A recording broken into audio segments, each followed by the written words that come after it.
Hello everyone, the Skilled Roy here, back with another Legends of Runeterra video, and today Lissandra was revealed just as I predicted, and we're going to be going into her cards in just a couple moments here. Let's go take a look at her trailer.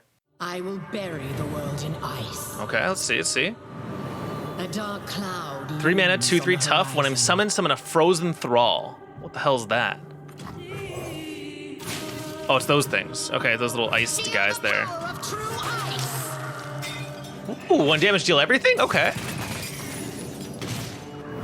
Tell me how I may serve you. When I'm summoned, summon a frozen Thrall. If the countdown of any of them is less than 4, they get brought out.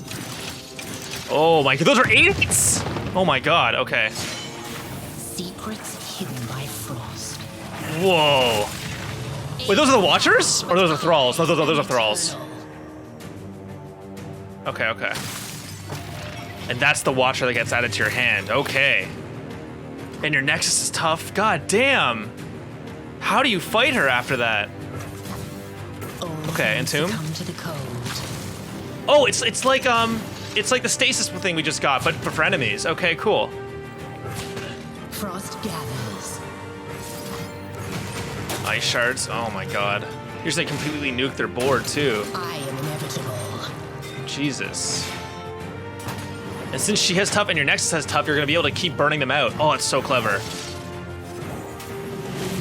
Shatter. Destroy their landmark, yeah, even though you turn them into that? Oh, it's sick. Watch your hand, sorry. I cost 0 if you summon 4+ allies that cost 8+ this game. Attack, obliterate the enemy deck. Okay. Let's take a look. At last they awaken. Whoa, damn. Ooh, the Freljord. God damn. That is so sick. I am so impressed. They really did the Watchers justice. They just end the fucking game, man. God damn.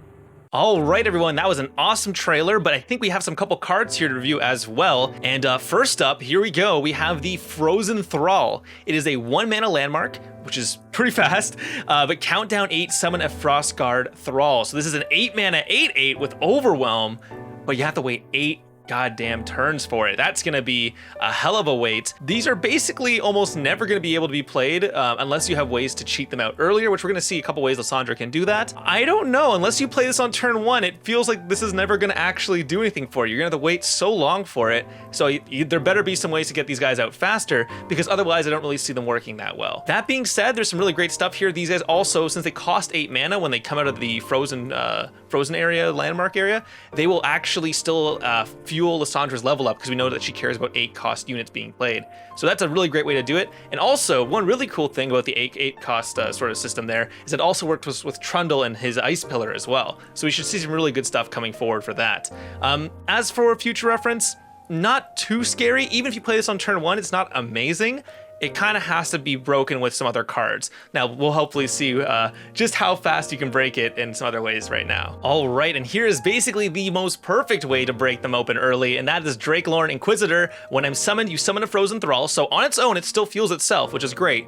But then round end, if the countdown of any of your Frozen Thralls is 4 or less, you advance them to 0. And remember, on the turn you play him, turn 5, the one you played on turn 1 will be at exactly 4, so you'll be able to crack it out much earlier. What a play that would be too. On turn 5, you're going to be able to play this, a 4/5, and at the end of the turn, you summon the 8/8 from your Frozen Thrall, and you'll still be taking down any other ones that you've played up to that point. It is very spooky. The fact that he also plays one for himself also means that this is essentially a countdown 4 version of the Frozen Thrall, which means it's going to come out on turn 9, which is still more than doable and still very good for many situations. Until I saw this card, I was like, man, Frozen Thrall seems kind of useless, but this card really makes it sort of come together and sort of really prove how you can get Lissandra's package online really quickly. I can't wait to see what you do with this and say Promise Future or any of the Talia landmark effects that can help enhance them further. It's very, very interesting interesting. I'm loving how landmarks are like becoming beyond just, hey, set it and forget it, get bonuses, you know? You have to actually play around them and look at how they're gonna activate.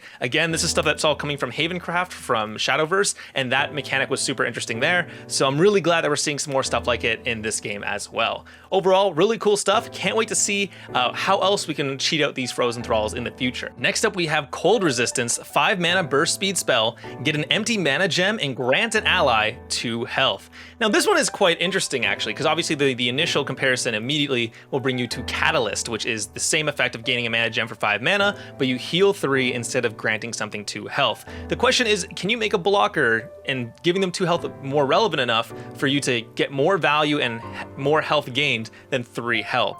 And that's an interesting question. My heart says probably, but the big benefit of the healing decks is that they can heal in the late game and help repair damage you drew later, whereas granting an ally extra health might not be relevant in all ramp decks. So we're gonna have to see. I think it's hypothetically could be good, but I just don't see myself using this too frequently. We'll have to see, because I think the best play you could have for this is putting this onto, say, a Wording Stones and then blocking with it with the extra health to be able to stop much more than 3 damage. That seems to be the most logical place in my mind where you want to be using this, but we'll have to see just how many other ways you can use this and if there's something else I'm missing here, because it's going to be a debate, really. If you have early game creatures, then play this. If you have no early game creatures, then play Catalyst. But yeah, we'll have to see. We'll have to see. Oh man, this one is super interesting. A Blighted Ravine. When I'm summoned, heal your Nexus 4, and then count down 1, deal 2 damage to everything. This is really fascinating because this is a really unique sort of post-Avalanche effect. Avalanche, as you know, is a 4 mana, do 2 damage to everything but Nexuses instantly, basically, right? However, Blighted Ravine says, okay, how about you wait a turn, but you also heal your Nexus 4. And that is very spicy, right? Because now the opponent now has to sort of guess if you're running Avalanche and they want to develop into this, or they want to attack right away, but then they can get blown out by this. And what I mean by that is when you are playing Legends of Runeterra and you're facing against a Freljord deck, having to know whether or not they have Avalanche or, say, Blighted Ravine, for example, completely changes how you want to play your board state. So when I'm attacking them on turn 4, I have to know which one they have in their hand, because if, let's say they have Avalanche, I want to attack right away so their Avalanche doesn't kill my board, right? But here's the thing, if they don't have Avalanche and they have Blighted Ravine instead, I attack into them, they heal 4, and they get to Avalanche for free the turn after. So like it's a very, very interesting sort of play, because normally, let's say they just had the Blighted Ravine, right? You can keep developing your board out and then attack with one big attack, and then they can't possibly heal all that much off. But if you were to develop that wide into, say, an Avalanche, you're gonna get smoked. So this card existing alone puts the opponent into a threat range where they have to constantly try to be reading what you have in your deck, and because of that, it can be a really interesting sort of mini game, so to speak, of reading what your opponent has, whether it's Avalanche, Blighted Ravine, or maybe even neither. Of course, the really big thing here is that Blighted Ravine costs 4 unit mana or landmark mana, and it can't tap into your spell mana at all, and that's one huge benefit of Avalanche. So I think Avalanche will still continue to see more play, but this is still very, very interesting. I do love the concept here of this design. I love these delayed spell effects. It reminds me a lot of Suspend from Magic the Gathering. Really great stuff. All right, speaking of board wipes, we have our very first fast speed board wipe for Freljord, and that is Ice Shard. Deal 1 damage to everything. This works incredibly well with Lissandra because she has tough, and she can give her Nexus tough, so when you're doing that 1 damage to everything, you're mostly just hitting the opponent's board anyways, and assumedly most of your Freljord units will be too big to care about 1 damage. However, it's also very powerful for the Scars decks. This means you can activate really easily your entire board, and this is sort of what the role that Ember Maiden tends to fill in that decks. And so you can think of this as like a one-time use Ember Maiden spell. I think a lot of Scars decks are going to be a big fan of this. I think it's actually quite good for that respect. Not to mention, you completely hose aggro decks. If the opponent has a turn 1, say, let's say, Urchin, right? And they summon the 1/1 little scrap guy to fight with her, and they attack you for 3. That's fine. Turn 2 comes around. You have 3 spell mana banked. That means now if they try to develop another X1 health unit, you can just blow them out and play this card and get huge value. It's like a faster Avalanche against decks that are even more fragile than normal. I think that's where this card is really going to shine. Overall, though, I'm pretty impressed with this card. I think it's really cool. I will say it's a little lame that they broke the whole Freljord has no fast speed spells thing, because they always had burst and slow and no fast. But you know what? I think overall it's a pretty interesting effect, and I'm excited to see just what more you can do with this sort of card, especially when it comes to Lissandra. All right, next up is Entomb. Obviously referencing Lissandra's ultimate from League of Legends, obliterate a unit and summon a frozen tomb in its place, which is very similar to the stasis card we just got in Shurima. However, Shurima was 2 mana for only allies, and this is an extra 3 mana for the option to target enemies. Just because it hits enemies doesn't mean you still can't target your own. You can still target your own, just like the stasis one can. And its cooldown is slightly longer than stasis. Stasis was 1 turn, this is 2 turns. So it's a lot better for taking out large priority threats. And remember, when they get summoned back to the board, they will lose all the buffs they had retained from that point, if I understand this correctly. Even though it says exact copy, certain buffs might still be lost. We need to test that and make sure. But if I understand that correctly, some copies don't actually retain buffs. We'll have to make sure which one actually does or not. Overall though, really cool concept. I really do like these sort of card effects. Again, having the ability to tie it to a landmark now means that you can transform someone into a landmark, and then boom, you can turn them, do a landmark removal on them, as we saw with It That Stares in the video. Also, it's a really great flavor card as well, because this is exactly what you can do with Lissandra. You can either target your enemies to freeze them in place, or you can target yourself to save yourself. And I think that sort of dichotomy there is really cool, as to like showing off how Lissandra's kick got put into this game, that Entomb is kind of both things like that, right? Overall, really cool stuff. I do think this is probably a little bit weaker than Stasis. Hard removal is nice and all, but it being delayed makes it kind of feel a little weird, and it's quite slow for what is like a temporary vengeance, you know what I mean?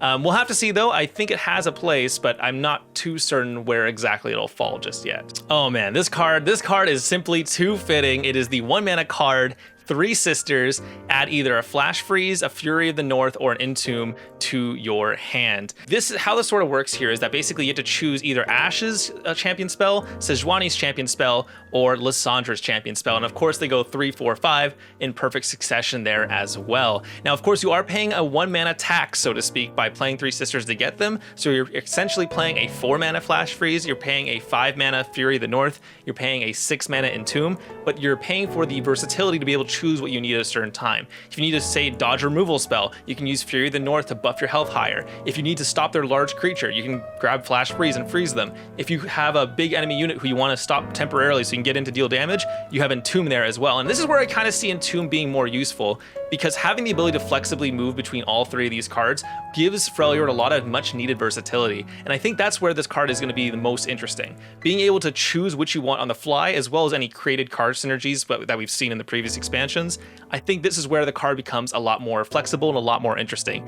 Now let's keep in mind here, Flash Freeze and Fury of the North both were constructed playable cards and were played quite frequently. So we know that those 2 cards are good. Even with just those 2 cards as possible options for 3 Sisters, I think we're gonna see this card see a decent amount of play. I'm still not completely sold on Entomb, but with 3 Sisters here, I'm pretty sure you're gonna see Entomb get played a lot. But overall though, really cool concept, and what a great flavorful card as well. Having all 3 Sisters champion spells combined into one package here makes a lot of sense, and it's really, really flavorful. Nice work with this one. Okay, and finally we have Lissandra, 3 mana 2/3 tough. When I'm summoned, summon a Frozen Thrall, which we know are the 8 mana countdown cards.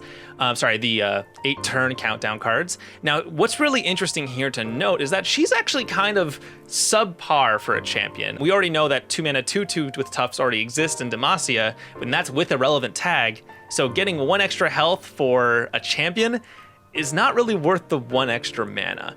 However, we understand why and really quickly here, because when she does level up, she is locking this game. First things first, she has Nexus is tough. This means you're gonna take way less damage from almost anything. You stop all sorts of plunder effects. You stop all sorts of damage effects that are trying to pierce through you. It stops things like Leviathan. It stops things like ping attacks off the opponents. Even things like Ezreal will do substantially less damage most of the time. Like it's quite terrifying if she manages to level up, because it's gonna take almost a ton more damage to get anything more done actually to kill her. Now on top of that as well, she has create a fleeting ice shard in hand. These ice shards are deal the 1 damage to absolutely everything on the board. This is really, really powerful with Scarground style decks, but it also slowly wears down the opponent's Nexus and their units, while your Nexus and Lissandra both remain tough, so they can't actually take that damage. I think that's probably the most interesting part about this, because it lets you slowly and gradually run over the opponent. And as that's happening, you have a ticking time bomb in your hand with the Watcher. The Watcher, when it attacks, will obliterate the opponent's deck, meaning the next time time they draw a card, they do lose the game.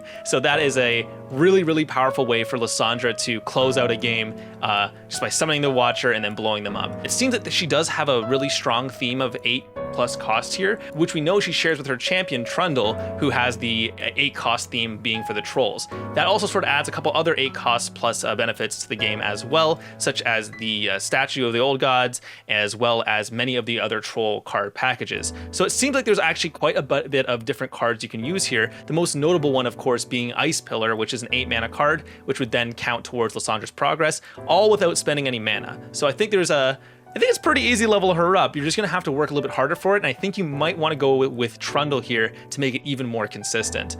As for what other region you want to run her with, I think the one that comes to mind immediately is Shurima for the ability to duplicate or advance your own amulets. Sorry, I call them amulets. They're landmarks. Amulets are from Havencraft, and that's the thing I keep equating it to. You also have characters like Talia who can duplicate your frozen thralls, which means that you can duplicate them relatively close to the 4 number, which we know is when they get broken out early by the other cards. And then you can then have 2 of them out really quickly, and then from there, Lissandra will be able to level up as soon as she's played. And again, she's only 3 mana, so that is very, very easy to do. You can technically, with Talia, get Lissandra leveled by like turn 6, turn 7. And having Nexus Tough on turn 6, turn 7 with all these benefits we've already sort of talked about right here means you're basically unstoppable. You're going to keep running them over with your ice shards, and they can't really attack back into you because your Nexus has Tough, and you get to really decide how the blocks really work in your favor. Not to mention, you're going to have a bunch of 8/8 overwhelms thanks to the Thralls, so I think you're going to be in a pretty good shape there. Overall, though, I think the card is really, really neat. I wasn't expecting Lissandra to be 3 mana, if I'm being completely honest. I was expecting her to be like a 5 mana card because Ash was 4, Sejuani was 6. I expect Lissandra to be 5, but this is still a really great card nevertheless. I am really excited to see how this works out because unlike most of Freljord's control decks, this one isn't really devoted to ramp, it's devoted to turn spent, which is different than ramp in a very unique way. So we'll have to see just to what extent it can really expand beyond just what the typical Freljord SI control lists are, but I am hopeful for now. We'll see how it goes. I really want to blow someone up with a Watcher. That is just, talk about a great way to sort of sell the power of a card. Yeah, when the Watcher attacks, you just blow up their deck. It doesn't even matter if they block it. Who cares? They already lost. What a great way to show off that card. Otherwise, though, this is also really interesting because remember, the Watchers are a big part of the Void. They are a huge Void threat for the opponent. And if you think about that logically, then why are Void units showing up in Freljord in the Shurima expansion? Surely, if they wanted to do that, they would have waited for the Void expansion. But I'm not going to say anything more than that for now. Thank you so much for watching, everyone. I really do appreciate it. If you want to hang out with me in the Discord and talk about some of these cards, I am around on my Discord. It'll be in the description below. But I think that's it for me. Thank you so much for watching, everyone. I will talk to you guys later. Peace out.